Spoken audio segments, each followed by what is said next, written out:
Welcome, everybody, to another fresh episode of the Inverted Podcast, where we talk about when success is when nothing happens. Products in security, AI, quality infra.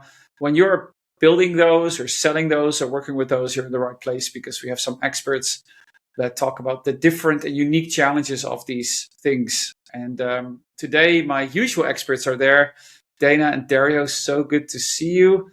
And we are joined by special guest Nick Steele from OpenAI. Thank you so much for taking the time to join us. Hey, Jeroen, thanks for having me.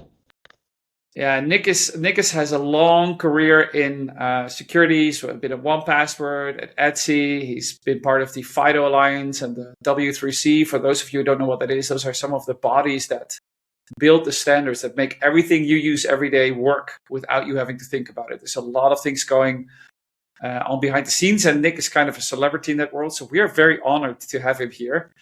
And I can't express enough the thanks to Nick, but also Dario and other members of the FIDO Alliance and all those bodies that govern so that my Android phone can just work without me having to worry about things. And normally we talk about more security things, but the AI is kind of changing all of that. And I guess I want to start with reminding this story that happened a few months ago, where this AI completely dropped the production database of the small company, and the founder ended up working an entire week, just a weekend, just to get everything back online. And Nick, I wanted to start with you. What do you think about that story? Like, what went wrong, and like, how can we build systems that don't do those kind of things? Yeah. What's funny is I think that's a version of that story has appeared several times for different companies. But I know the one you're talking about specifically. But I do remember seeing like the trend of when I first saw a story get posted around an agent dropping a database or an agent doing something that was bad for the business. The response was, "Oh my gosh, this is the agent's fault." But slowly, the responses that I saw to those types of events changed. And after the most recent incident, a lot of the responses were, "Oh no, this is your fault. You configured the agent wrong. You configured you gave it too much access." So I think that folks are starting to figure out how to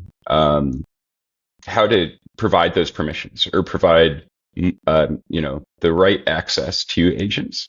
But it's been a bit of a slow ramp. And I think when a new technology, especially like AI and agents for coding and codecs sort of they come out and hit the scene, right? The expectation or the general sentiment is like, oh, everything must change.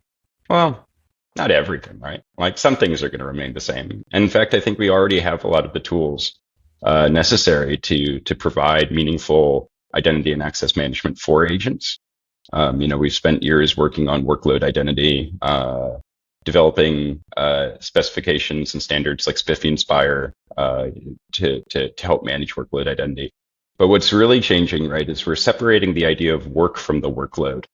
And that's a very new concept because traditionally, can you explain that? Yeah. What do you mean by work from the workload? If you're not a coder, like what do we? Oh, absolutely. Yeah. So generally, right, things were pretty deterministic for a long time. When you ran code, you had a pretty clear idea of what it was going to do. So when you created a new service or a new application, and you spun this up in your infrastructure, or, in your AWS. EC2 that you might be running, you had a pretty clear idea of what it was going to do, and it would generally run for a period of time and then probably stop running, unless it's something longer lived like a website. But when you run that, right, because you know what it's going to do or what it should be doing, it's very easy to give that runtime or that workload a set of permissions. And say that it's only going to need these permissions for the length of time that it needs to run, and those permissions aren't going to change. But now what we're saying, right, is, well, there's this runtime, this agent that is going to exist for some amount of time, and over the length of its existence, it might do different things, and those things are going to vary from the deterministic, paths we had before, where it was just going to operate to one goal. And now agent might operate to achieve many different goals, and those goals may change while it's running, because it might get some information that says, "Oh, I actually need to approach this problem a different way." So we have to decouple that idea of the task or the goal. I think other folks call it an intent or a mission. But we need to decouple the permissions that we give it from just the agent itself to the tasks and the goals it's trying to achieve. So I think that there's things we can absolutely take from the long history we have already of how we permit runtime identities, as we call them, and workload identity in the past, and apply them to agents. But a couple of things need to change. So just trying to give like a normal, like an example that people would understand. In the past, you'd have like an agent to say you wanted to, like, you had a product and it went and built like sub websites or like a set of functionality out, and your agent would have this, these tasks that it would know how to do, like create a directory, copy a file, copy all these files, change some text. It'd have a list of stuff that it could do. Add permissions, or make sure you have rights to these directories. The agent or service would just go out and do those set of tasks, maybe on your behalf, and then it would be done. But with these AI agents, you say like, hey, go create a sub website that's called this and make it nice and it should look like my brand. And then the agent goes out, and the AI agent goes out and figures out everything it needs to do, all the different tasks that you didn't even think about, right? And then part of that might be, hey, I need to give this permissions, but it gives it too much permissions, or the agent doesn't have the permissions, so it asks for the permissions itself. So can you talk a little more about like how you go from kind of you try in these agents to give guardrails, but the agents kind of figure out based on their knowledge what exactly to do, which is where the slippery slope sometimes comes in, right?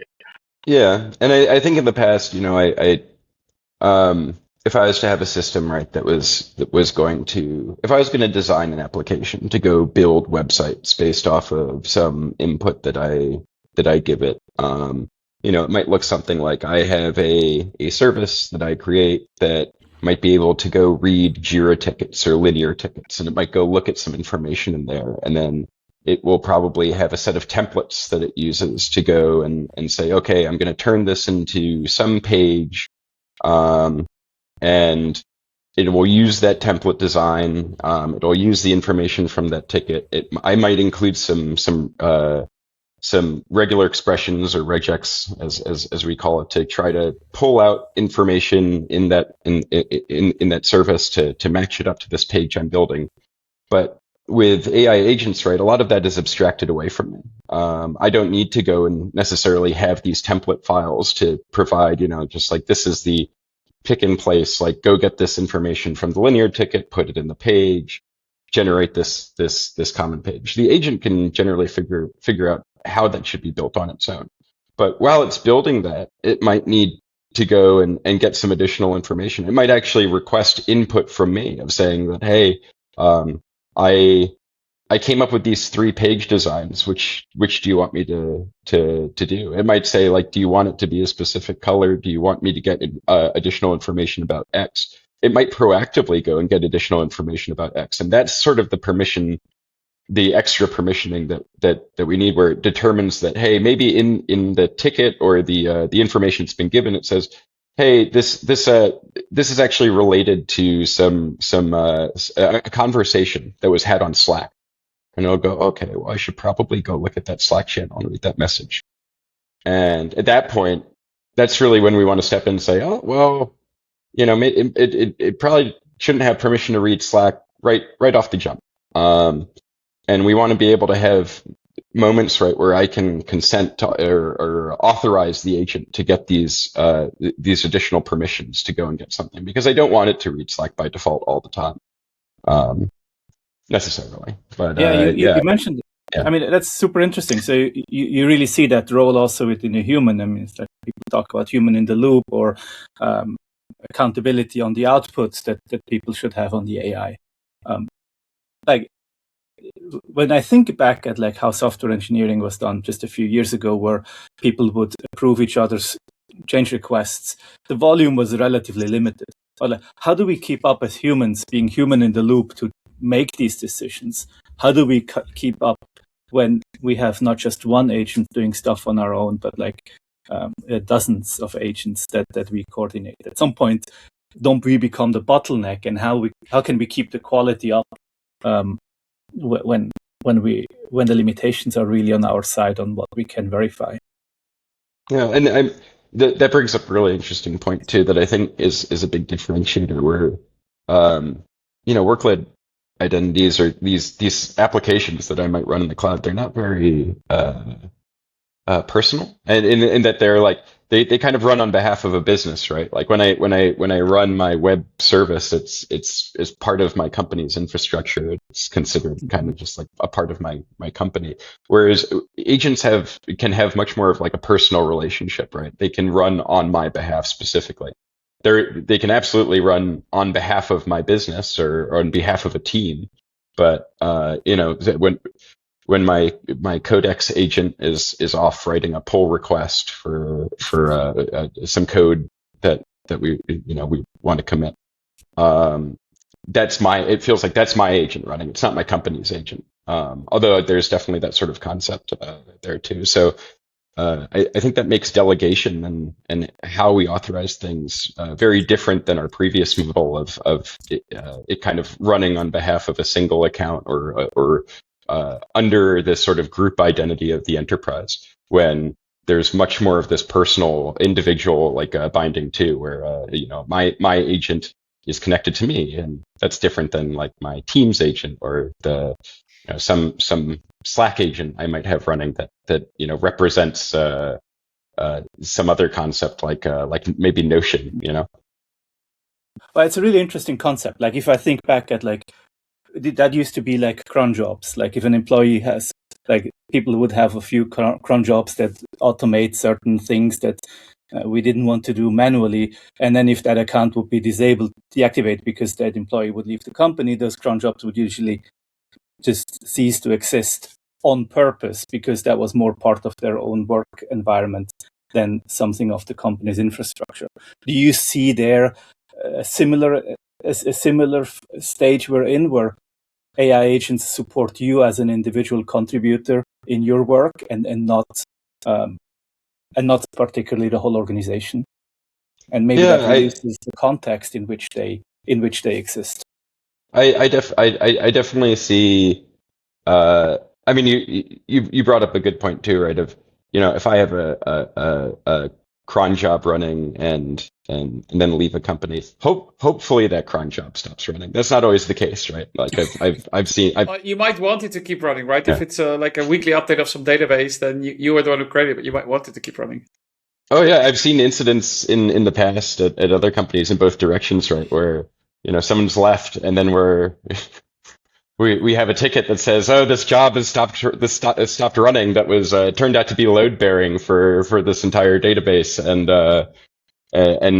now we're not getting these updates." Or and then the opposite direction, we see, "Oh, this code is running, and we have no idea why it's running because it no longer has a user assigned to it."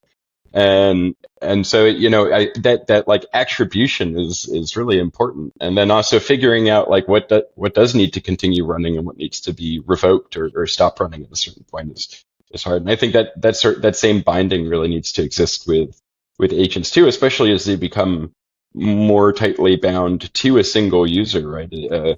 When they're performing tasks on my behalf, and maybe my status in the company changes, or even maybe the posture in which the the service is running, right? Maybe my model changes, or maybe my laptop has some code that is deemed malicious, which is what I mean by posture here. Right? Or maybe it's not even malicious. Maybe it's just out of date, and the business no longer wants to choose it. And that's kind of what we can figure out with what we call EDR tools, endpoint detection response tools. When those changes occur, we need to take that into account when these agents are making decisions, especially if they're running, on my device, or on services that I need to account for. So there's definitely a lot of nuance in there, and there's a lot of things we need to figure out how to build a proper policy for and good enforcement decision making around. And I think those are kind of where the biggest changes lie from what we've had to deal with traditionally. So I wanted to summarize what we've talked about so far, because we've covered a lot of ground already. And then I have another question. So we've basically established that these agents are kind of the next level of AI. They're no longer this fixed piece of software with fixed outcome. They can go and have a whole bunch of outcomes. The way they achieve the outcome is not predetermined. It's kind of determined by the agent along the way. They're asynchronously. They can run without you. They can do things on your behalf or on their own behalf. And we have to be careful what permissions we give them, and if they need to stay, these permissions need to stay around, set strong guardrails, and observe them. So what I'm actually hearing, and this is maybe some cliche, is that these agents are actually like virtual team members. And like if I'm hiring a new employee, I already have to decide what they have access to and if that should be there. So it sounds like we're just revisiting a problem that we had before, but just at a scale that makes it unmanageable. So it's like we're giving every employee at a company the ability to have 5 direct reports, but they're all virtual, and instead of salary, they cost tokens, right? So can we apply some of the similar principles? Yeah, I think so, and I think the big difference between these human identities and agent identities in terms of permissions and how we think about spinning them up and onboarding them is, I think you're totally right in that they could be thought about as these virtual team members, in a lot of ways, or at least a very good intern in terms of a virtual team member has like a different caliber. Yeah. But when human identities are provisioned, they generally have that access, or a lot of access, baked into their roles already. If I join and I'm a member of the security team and the engineering team, that generally gives me by default a lot of access already to different tools within a business. However, when agents spin up, we really want to provide this more, I think what OAuth calls path of least agency, where the base identity of the agent, no matter how durable it is, has a pretty limited scope of what it's allowed to do by default. And instead of binding the permissions to the role of the agent, as we do with human identities, we bind those permissions more to the tasks that it's trying to complete. And those tasks can run for a fairly long time. It could be something that is a fairly autonomous task or a long-lived goal. But we want to tie it to that. So when that task is completed, those permissions and those authorizations for what it's allowed to do are also kind of finish at that point. And that's sort of like the big delta between I'd say what like human identities are capable of it with their roles and agent identities. I don't think this means that an agent identity could not have base permissions, but I think we generally want to limit them a lot more. So I've one follow up on that, because I've also already met companies that are able to do least privileged access in real time, and if you need to, if it's Friday afternoon, they'll give you access to your CRM system, and then they remove it again, or stuff like that. But I think there's one fundamental difference. Even though some of the challenges we face with these virtual team members, whether they're interns or whatever you want to call them, but these virtual employees or team members, a lot of things are the same. One thing is that they can have superhuman abilities combined with superhuman stupidity. right? So if I have a human employee and I give them access to my inbox, for them to delete 5,000 emails, that's quite a big task. They have to go page by page and then select all delete. There's a chance that I discover it. The human has a kind of common sense, and then they know they'll be fired afterwards, and they care about that because they need a salary. Whereas an agent could just decide that that's the right thing to do and drop my inbox. So that's I think the fundamental difference. And the second fundamental difference is that we come from the era of OAuth, where if I want to give an app access to my account, I use sign in with Google or sign in with Microsoft. And then it says, do you want to give this app access to your email? And I say yes. But then behind it could be one of those agents with superhuman ability and superhuman stupidity. And it might all of a sudden drop my inbox. So when we are building and when we're thinking about our users, how can we deal with this sort of weird situation that we have, Nick? Yeah. Well, I've seen superhuman stupidity accomplished pretty well by humans. Yes, on their own already. But yeah, when it comes to agents, right, we need to take those sort of abilities, not even if it's really good or even really stupid, right, into account.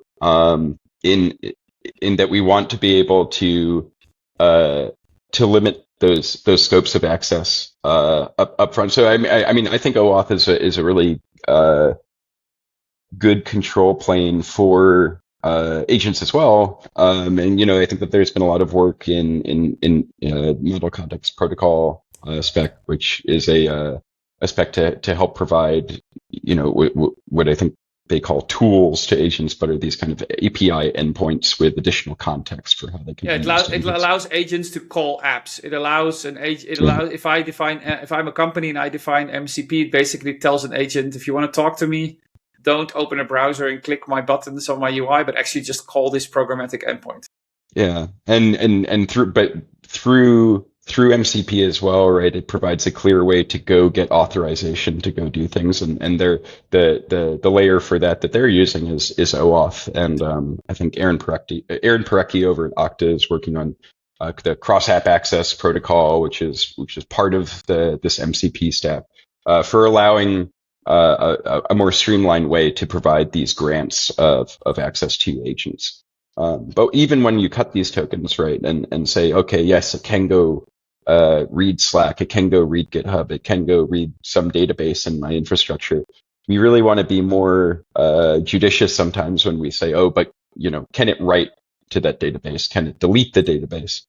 By default, I've seen a lot of orgs say that their agents can read and write certain things, but like hard no on being able to delete anything. It has to post and then call it done. And if it ever is required to delete something, then it actually you need to go through what we call this human in the loop flow, right?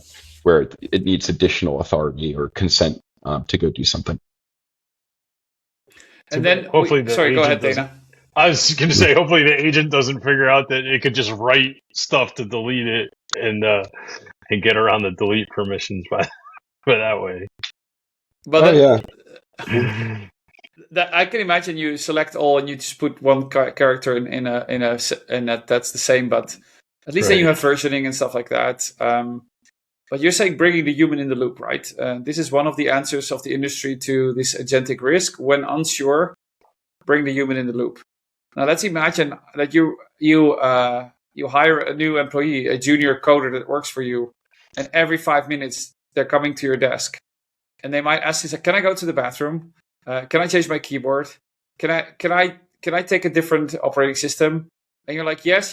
Don't come to me. Answer to all yes. And then later at the end of the day, they come and they say, "Oh, I dropped the production database." You're like, "Why? Yeah, you said everything was yes." So, of course, I'm giving extreme examples, but this is I think a problem, right? This is again something that's new for the industry. We have to figure this out. So, what are your thoughts on that? Yeah, it's definitely finding a balance is very much necessary, and then also it depends on what your risk profile is for the business. As you can imagine, at OpenAI, we are fairly agentic internally.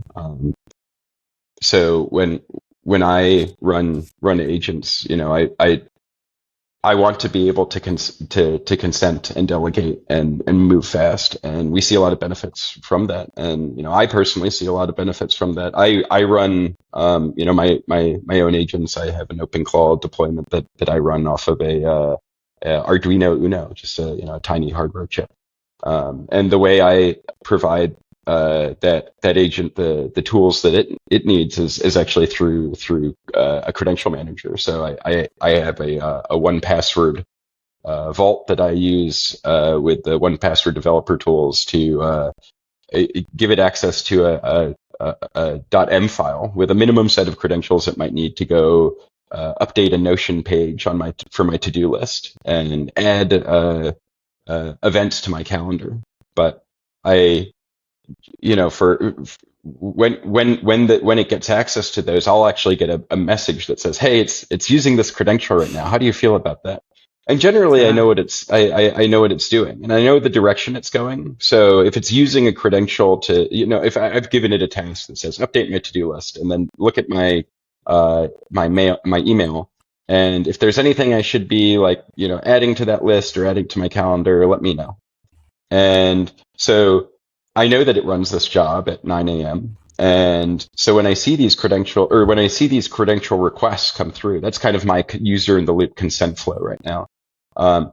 And the other day, I got a message from it around 4 p.m. because it was looking for a request or a credential to update my calendar, and I was like, well, that's not when that job runs. That seems odd. And it was because someone had sent me an email that says if you could respond to this around 4 p.m., that would be great. So it just waited until 4 to figure out what it should do. And that brings up another issue that I think is folks are concerned about in the space, right, around how do prompts and prompt injection or prompt poisoning, as it's been called, sort of affect these flows. But generally, when these agents run, I should have a pretty clear idea of what they're doing as the user and insight into why they're going in that direction. And even when agents seem to go kind of in a different direction or might actually start getting going in these directions where it's having trouble updating a Git repo, so it starts trying to rebase something, and you can see it starting to get kind of frustrated with what it's doing. You can start to kind of see a pattern of okay, so maybe I should step in here, maybe I should help, but also to your point, right, you need to strike a balance of me staying observant of the agent and giving the agent the ability to move on its own. Hey, Nick, you mentioned password or credential manager. One of the long-running industry talking points or issues when you think back about the service accounts and just normal agents running is how is that identity used? Does it use impersonation or delegation? Right, it's very important, and it seems like my opinion. Dana, what do you mean? What do you mean by impersonation or delegation? Impersonation is you basically give the agent your credentials or the equivalent of your credentials, and it logs in as you. Basically, the agent is basically running as you. Where delegation is I give you have permissions to do things for me, but you're not me. You're an agent working on my behalf, right? And the big thing is when you're first bringing up systems and everything, impersonation is the easy path. It's the easy button, right? You just give the agent your credentials, and it does things and accesses things as you would. But security wise, it gets messy, right? And you don't know who's taken actions or who's done things, or if that now the agent has all your permissions. So I assume that you guys are thinking one way versus the other. Yeah, I mean, I don't even think it's specific to OpenAI. We've had a lot of conversations in the FIDO Alliance and W3C and these other standards bodies about how we want to approach this. And I definitely don't think the flow that we're looking for is going to be impersonation. I think we really, really want to make sure that that agents have their own strong and durable identity that can persist as long as the user and their enterprise want it to persist. And when those identities appear, they're very much associated and tied to the actions they're performing, but then also bound in some way back to a workforce identity that they're acting on behalf of.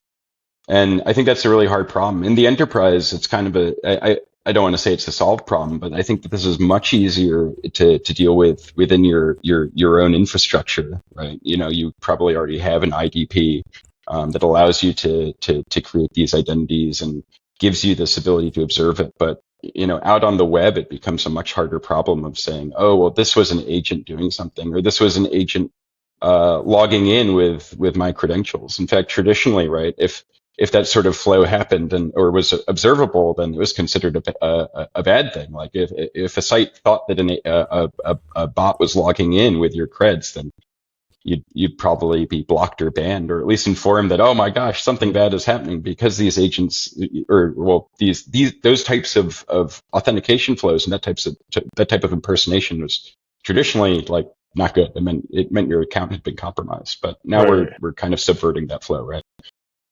Yeah, you mentioned like standard bodies like W3C and FIDO, really also looking into this and how it fits there. How can standards be a part of a world that's moving so fast? I mean, the way we used AI agents last year is very different than now, and it will be completely different next year probably. So how in your experience working in standards bodies, how can standards bodies add value to this discussion that is going so fast? That's a great question. I don't know if I have a great answer for it yet. I think that the historical speed of standards bodies, right, is at odds with the speed at which this is being developed.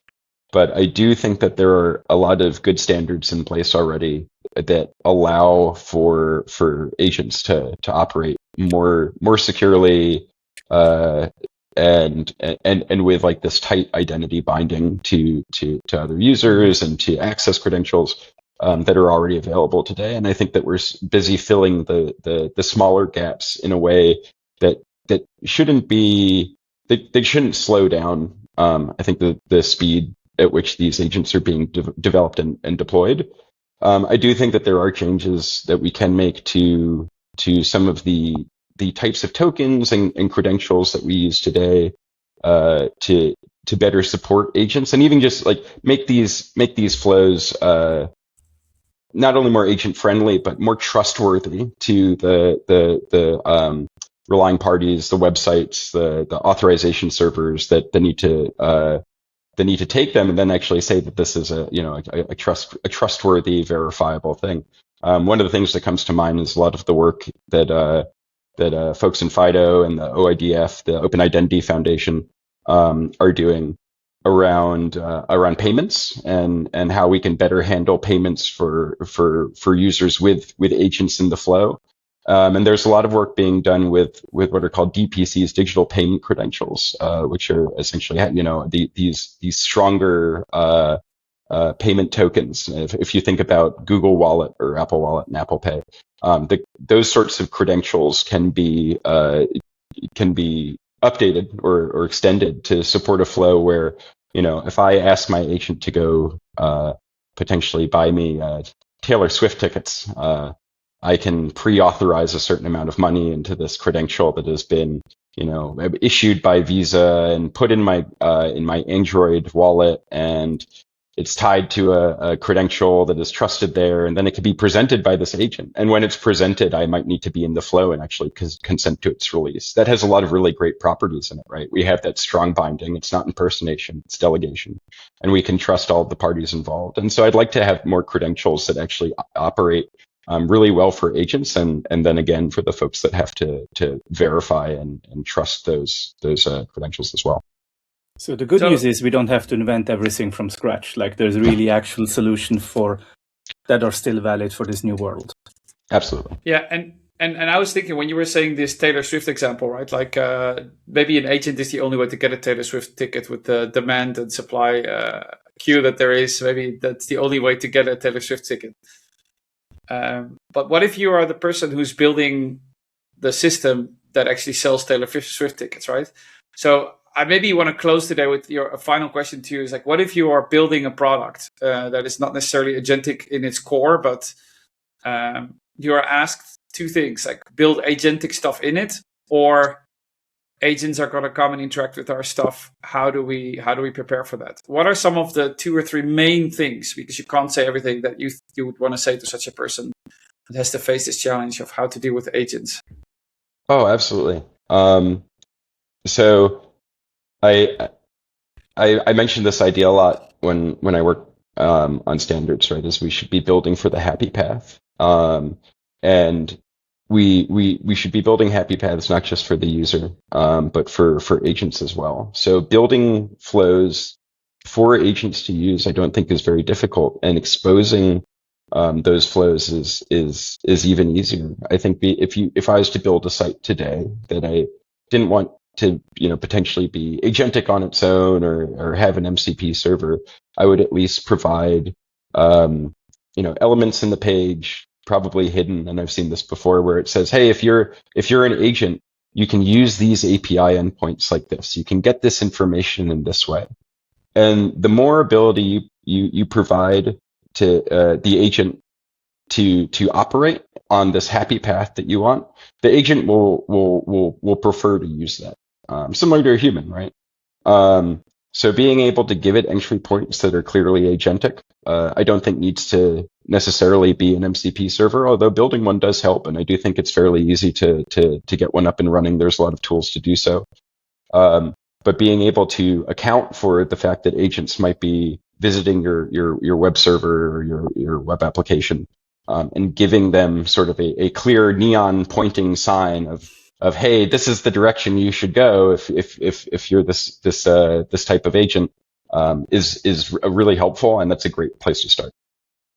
So it's been a great conversation today, as always.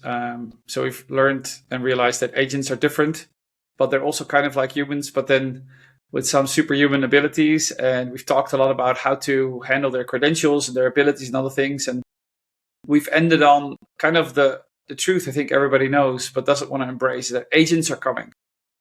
And you should embrace them if you're a company and build a front door for them, because then they'll go through that and you'll have a better way to manage them and deal with them, because agents also prefer the happy path.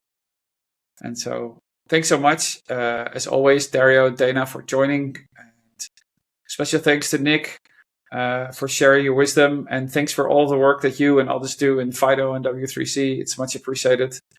And for those of you listening or watching this, thank you so much for dialing in, as always, for connecting with us. You can find us on LinkedIn, on theinvertedpodcast.com. And we look forward to seeing you in the next one. Bye-bye. Thanks so much, folks.